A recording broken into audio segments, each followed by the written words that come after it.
it. Punch him in the mouth early and often. Dominate on 3. 1, 2, 3. Dominate. Indianapolis hits the road to start 2022. New QB, new hope. Let's go! Let's go get it deep, man, baby. It's an AFC South bout. Houston Texans awaiting in the other corner. I like that. Indy is ready to crack open its new can of Matty Ice. Ryan making his regular season debut as a Colt, which is great and all, and we'll touch on him more in a second, but this is a Week 1 preview involving the Colts, and Ryan isn't going to be Houston's focus when they're on defense. Jonathan Taylor is. You know what time it is now, though? Absolutely. It's time. It's time. It's JT time now. It's not just that Taylor is coming off a beast mode season. As a rookie, he gained 80-plus yards against the Texans in both games, averaged 5-plus yards per carry. Last year, he gained 140-plus yards in each game against Houston. So what does that mean if that trend continues? I'd tell you, but I failed math. Taylor, 20, 25, 30 down the far sideline. Tiptoeing, he's at the 50, he's at the 40, cuts back, now he's at the 30, the 20. Taylor wasn't the only back to run roughshod over Houston either. In their division, you'd think they'd make run defense a priority. Stopping Taylor isn't a one-man job either, so the Texans linebacker core is officially on notice. And brought down for a loss, Rouge Hill with the TFL. Pitch to Foreman, and good job by Christian Kirksey. They contained Foreman around the left side. Strong safety Jalen Petrie. He'll also be expected to help out with Taylor. Washington tripped up in the backfield. As we talk about him, there he is again making a play in the backfield. Joining him in the secondary, first-rounder, corner Derek Stingley Jr. Total typical size, 6'1", about 200 pounds, can move, and really, the guy is super talented. Will they throw him right into the fire, stick him on Indy's top wideout, Michael Pittman Jr.? Into the end zone, Michael Pittman Jr., another touchdown. Hey, that's the way to block him up. Pittman Jr. was far and away the most targeted pass catcher last year for the Colts.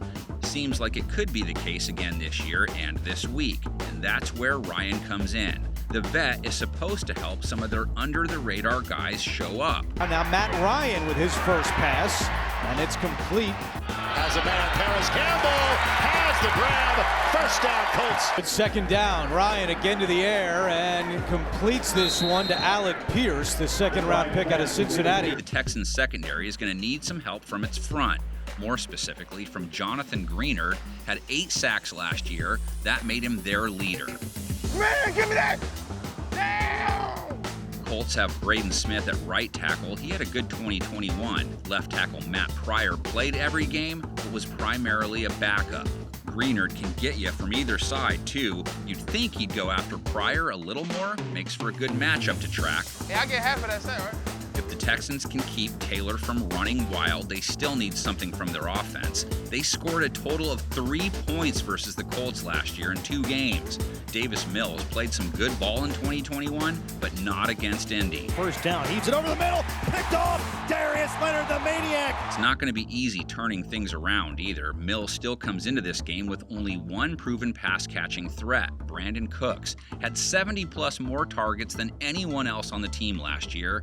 He's sort of it. Mills to the right, throws over the middle, wide open, Cooks across the 5, he's in, touchdown, Houston! Problem for Cooks and Davis, Stephon Gilmore makes his Colts debut. Probably spends a lot of time running around with Cooks. Intercepted in the middle of the field. That is Gilmore. And then there's the Colts' new pass rusher. Backs it up, under pressure, fumble, ball's loose, picked up by the Raiders at the 40. If he attacks from the left, that's Laramie Tunsil. That's big boy football. If he tries to get home from the right, it's Titus Howard. He didn't have a strong 2021. Ngakwe's presence will also make DeForest Buckner even harder to deal with.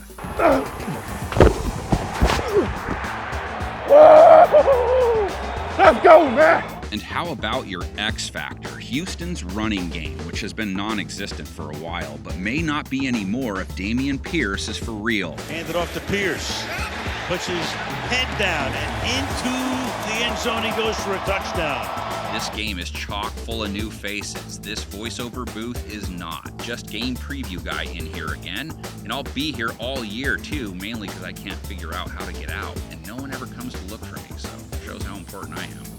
You all, on the other hand, are way more important. You drive these previews with your score predictions and analysis, which I read in the comments section. We will keep finishing these off with 10 predictions from our panel, they come to you via our writer's block: Nick Shook, Mark Sessler, Grant Gordon, Kevin Patra, Eric Edholm, one former stud back and current stud analyst, MJD. We have Daniel Jeremiah, analyst, former scout. We have the Queen of Philadelphia, Colleen Wolfe, Marcus Grant, fantasy mastermind on NFL Fantasy Live, and Adam Rank, the Limp Bizkit of the NFL world. No one likes to admit they love him, but you know, when you're alone, you keep rolling, right?